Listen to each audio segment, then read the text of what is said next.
There was a couple of videos that talk about me being psychotic. Well, not really. There's one video where a guy kind of says that I have some psychotic tendencies, but he's like half joking, and he's just kidding around. And I didn't mind it at all. Some people got defensive, and they were like, some people wrote messages to the guy telling him that, you know, he's an idiot and that he shouldn't call me psycho and blah blah blah. If it didn't bother me, why should it bother you guys, you know? Anyways, I made a video response to it, which was just me joking around. That's all it was. I kind of complained about the fact that he called me psycho, but I wasn't really upset by it. I was just setting up the punchline of that video. But to be perfectly honest, when I was a child, I wasn't really normal. I was actually pretty far from normal. It's weird. First of all, I had a really good home life. Okay, I was never abused or anything. I had a fantastic home life. I was the only child raised by a single parent, so that probably had something to do with it too. Like, I didn't come from a normal family, but I was never wanting. You know, I didn't have a father, but I never needed a father. I was fine. My mom was fantastic. But nonetheless, as a child, I was like overly. I was kind of aggressive, but I wasn't. No, that's wrong. I wasn't aggressive. I was violent, and because I wasn't aggressive because I never got angry. I just would do things that were violent, but I would do them without getting angry. You know, it was kind of odd. I'll give you some examples. Well, first of all, just to give you an idea of what kind of a bad child I was, when I was in grade 2, my teacher beat the living shit out of me. What she did was, she came up, I was sitting at my desk, she came at me from behind, she grabbed onto both of my ears and started smashing my head into the desk. She knocked out 2 of my teeth and split my lip. And I don't really blame her. I guess I was a bad kid. What I did at that time was, there was 2 other kids, and they were sitting together. What had happened was, I'm like in grade 2, so I'm really young. I'm not really sure how old. And probably like 9-ish, 8-ish, 8 or 9. Anyways, yeah, and I remember there were these 2 kids. I even remember their names. It was Colin and Daniel.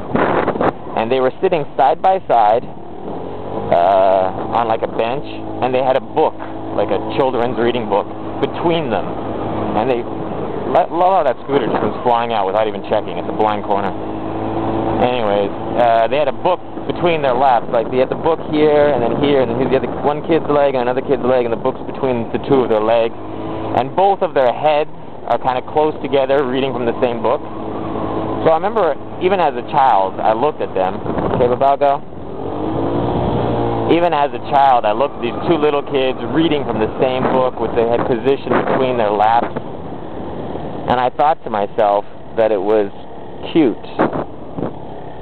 There was a kid playing with a puppy there. They didn't look to be playing with it in a nice way.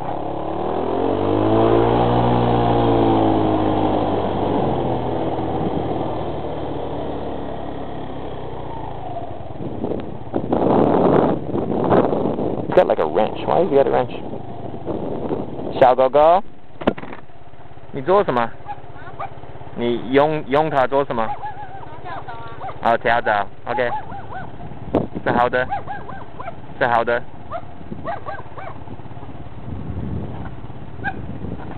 He's using pliers. He said he's looking for ticks.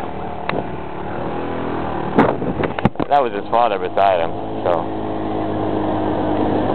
for those of you who think, oh, you're picking on kids, no, his dad was right beside him. I'm pretty sure if I'd said more than 2 harsh words to the kid, that his dad would have jumped in. Yeah, I saw a kid, he's got a little baby puppy, and then he's got a pair of pliers, and he's like, you know, it looks like he's doing something to the dog with pliers, and I'm like, what the fuck? But he's just using them to pull the ticks off of it. Here we have a little dog, all scraggly looking, and then here we have a dog that's like throwing up. Actually, I think these people are pretty nice. They're like construction workers, and they take in stray dogs, and they feed them and stuff. They just don't put much money towards their care, medical care. But at least they're taking the dogs in, and at least they're letting them have some freedom, so it's better than most people do. Anyways, what was I talking about? Oh yeah, the two kids reading from the same book. So I remember looking at them, and I thought it was cute, and then I walked up to them, and I took both of their heads, and I smashed them together, because their heads are already close, because they're sharing the same book, so I walk up, and I just put my hands on the sides of both their heads and smash them together, and then it was kind of comical, because the two kids, they stand up together, and they both start to walk in circles, because they're both dazed from the blow, they're both dizzy from the blow. So they both stand up together, and then one walks in like a counterclockwise circle, and the other one walks in a clockwise circle at the same time. And I remember looking at them and going, that's cute too. And then I just casually went back to my desk and sat down and like started to do some homework or whatever. And the teacher came up behind me and started smashing my face into the desk, saying, "How do you like it?"